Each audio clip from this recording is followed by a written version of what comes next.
as novas configurações da família, que impacto ela tem no contexto da família. E aí nós estamos falando de algumas coisas como, olha só, reprodução assistida, adoção de óvulos ou doação de óvulos, adoção de grupo ou irmãos, ter dois pais, duas mães, ó, eu estou até olhando na minha colinha aqui, ó, ser mãe ou pai solo, religiões, mudanças de valores, são temas atualíssimos. Sim. Como? Sim. Como impacta? Como Inclusive, o terapeuta trabalha nesses mundos? O que o terapeuta precisa saber? o terapeuta que trabalha com família, ele precisa estar muito interligado com, inclusive, com o direito de família. É interessante porque lá atrás, quando nós estudamos psicologia, a gente nunca imaginou que ia ter que conversar com direito de área jurídica. Para quê, né? Nós somos clínicos, né? Nós aprendemos psicanálise, psicodrama, nós aprendemos outras coisas, né? Por que nós vamos ter que entender dessas outras questões jurídicas? Bem, esses temas todos que você falou são interligados com o direito. E o direito de família, ele está avançando muito, muito, né? Então, hoje, na área do direito de família, já se presume, né, o casamento homoafetivo, já se presume a reprodução assistida, e já temos também, né, a reprodução sem ato sexual, né? Então, as pessoas podem ter filhos sem ter ato sexual nenhum, né? Então, vamos pensar que uma mulher, ela casa com outra mulher e ela quer ter filhos, ou as duas querem ter filhos, tá? Então, isso hoje é uma realidade.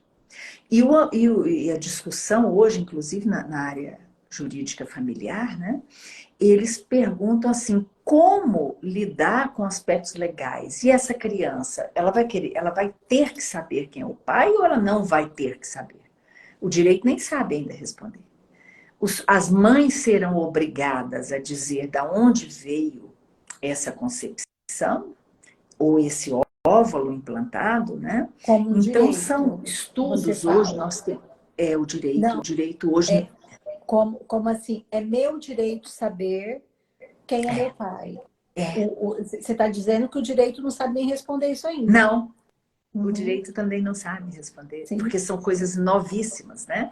Então, eles estão estudando muito uma ciência que hoje chama ectogenética, e a ectogenética, ela estuda a reprodução assistida, né? Que é uma reprodução que pode ser, inclusive, né, com o barriga de aluguel, que pode ser de várias formas, né? E então, como é que vai ficar a questão dessas crianças, né? Como elas serão Doação de óvulos também. doação de óvulos, doação de óvulos. Em casal heterossexual também. Sim, pela sim, questão da infertilidade. Eu tenho trabalhado, sim, trabalha-se com isso. E aí vamos falar fora do ambiente jurídico. As mães falam assim, mas eu não queria contar para o meu filho que ele biologicamente não é meu filho. Olha só, e se um dia essa criança precisar de um transplante?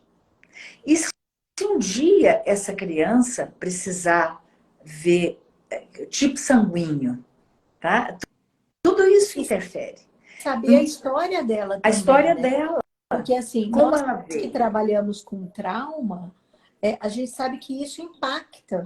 Né? E os estudos mais recentes de traumas gestacionais falam que a questão também da reprodução assistida também tem uma repercussão no feto diferente da concepção.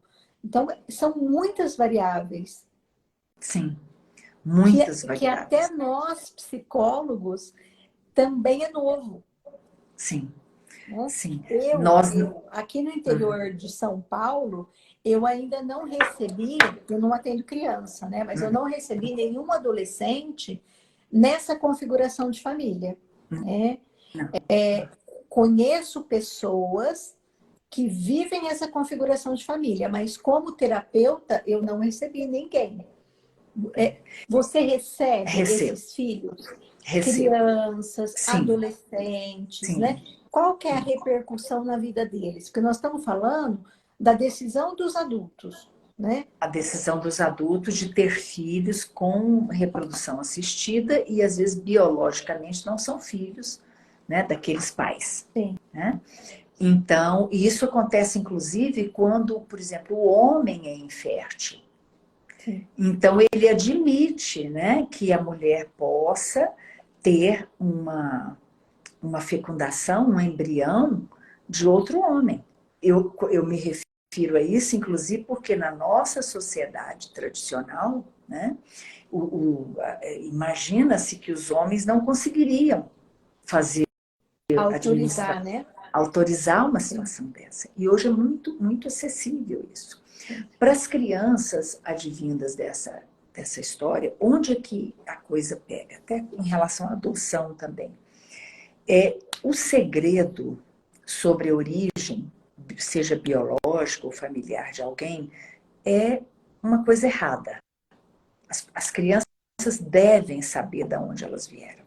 Devem saber como elas vieram parar naquela família, de que maneira elas vieram. Até Porque porque também ela tem... foi desejada, né, Sim, Ângela?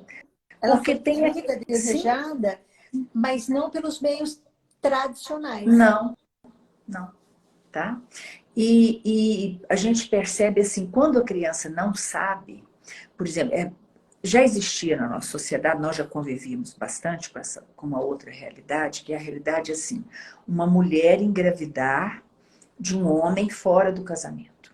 E ela vir para o casamento, e às vezes conta, às vezes não conta, mas cria aquele filho como se ele fosse daquele casal. Um dia aquele homem, que era o outro parceiro da mãe, vem e fala, eu não admito. Eu quero que esse filho eu quero um DNA porque ele é meu filho. E eu não quero que ele pense que ele é filho deste outro homem. Eu quero que ele saiba que ele tem dois pais. Ele tem um biológico e ele tem um pai que adotou. Você está Então, nós vamos falando conversar do isso. direito do pai, né? Direito do Geralmente a pai gente olha para o direito do filho, que o filho quer é, buscar essa história. E aí você está dizendo, o é pai também tem o direito de buscar essa história. pai tem o direito e os pais têm feito isso com frequência. Buscarem seus filhos frutos de relacionamentos que eles não casaram. E eles vêm e querem ser pai daqueles filhos. Então, se hoje, né, tudo isso é possível, o que é melhor? O caminho da verdade. Você, né, foi concebido com todo o amor do mundo, mas nós fizemos uma fecundação assistida dessa maneira. Eu não casei com seu pai, eu não casei com sua mãe para ter você, né? Se a criança é pequenininha, a gente não precisa dizer para a criança pequenininha, eu não tive um ato sexual com a sua mãe para gerar você. Não precisa ser tão aberto a esse ponto, né? Mas mais tarde ela vai compreender isso. Mas as crianças, quando elas são pequenas e você conta isso de uma forma leve, de uma forma ela cresce, às vezes ela sabe daquilo no primeiro momento e ela não interessa mais por aquele assunto. Tem muita criança, são diferentes as reações.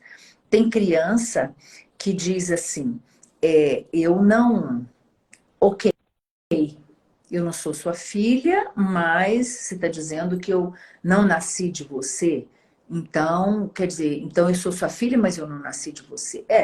Você é minha filha, você nasceu, mas eu pedi uma outra mãezinha lá, que tinha uma sementinha, para ela me dar a sementinha dela, porque eu não tinha sementinha.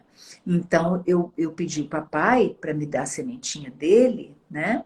E nós juntamos as sementinhas. Então, você nasceu assim. Contar, né, a origem da criança é interessante. Aí você vai contando. Aí vamos dizer que ela nunca mais pergunta. Tudo bem, não precisa ficar explicando isso toda a vida, Ô, tá? Ângela, Não, você está dizendo, então, que estes filhos, criança ou adolescentes, a maior questão é a ausência da verdade. Sim. Quando, nós estamos falando em travar, né? Quando a criança percebe, porque nós temos sentidos, né? De todas as formas, nós não temos só os 6, a gente tem um monte, né? E a gente percebe quando tem uma história mal contada na família. Não contada. Não contada, escondida, misteriosa. As crianças são hábeis de perceber isso. Que tem algo camuflado, algo misterioso. E elas se sentem muito mal com isso. Elas não gostam disso, elas vão ficando E algumas vezes intranquilas. se sentem até culpadas, né? Como se alguma coisa que eu estou fazendo, que eu não sei direito o que é, que deixa o papai e a mamãe tenso, que deixa o papai e a mamãe esquisito, que eu chego e a vovó fica quieta. Sim. Porque tem isso, a criança acaba acreditando que a responsabilidade é dela, de uma maneira truncada, né? De uma maneira invertida. Uhum. É. E aí eu vejo assim, né, que essa questão, né, da família aprender a ser dialógica, a família aprender que a conversa, ela tem várias maneiras de conversar. Você pode conversar xingando, brigando, acusando o outro, fazendo, né, situações dramáticas, se tornando vítima, se tornando... Você tem maneiras de conversar dentro, né, das relações. Mas se você conversa, pode ser o assunto mais chato do mundo. Mais Por exemplo, tem um assunto difícil. mais difícil, tem um assunto que é difícil para a criança e que é muito banal hoje, que é o divórcio. O divórcio, né, parece que é uma coisa simples, divorciar, mas não é para a criança. Para a criança, Nem para a os separação... adultos, né? Se Nem os para os... adultos contarem a verdade para eles, nem para eles. Nem para eles, né? E quando tem filhos, a coisa fica muito complicada. Porque os filhos terão que conviver com pais separados.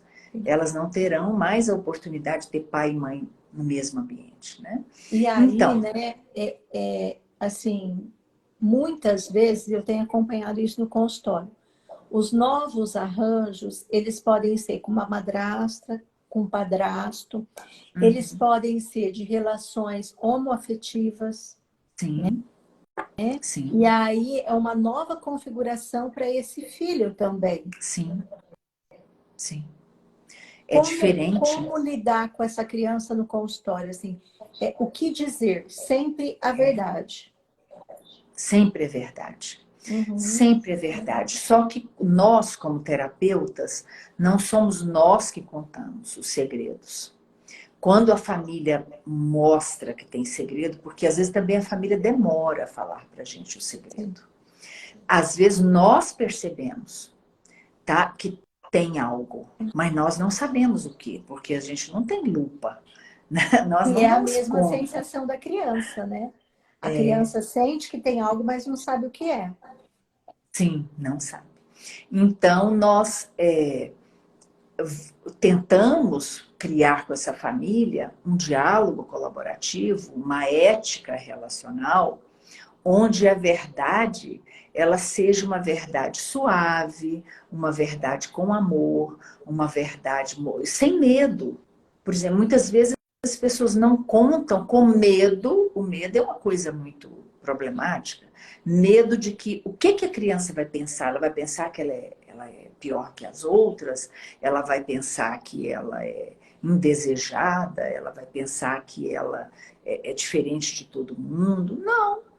Inclusive, se fala desde criancinha, ela fica sabendo que ela veio de uma sementinha diferente. Pode ser que um dia ela pergunte e fala, mas um dia eu vou saber quem é que deu a semente para você? Um dia eu vou saber como é que você... Por exemplo, às vezes também tem a criança que a mãe tem um filho adotivo, né? E não conta. Aí um é branquinho, um é japonês. Aí por que eu não sou igual, né? Mamãe, você não é japonesa, meu pai não é japonês, por que meu irmão é japonês?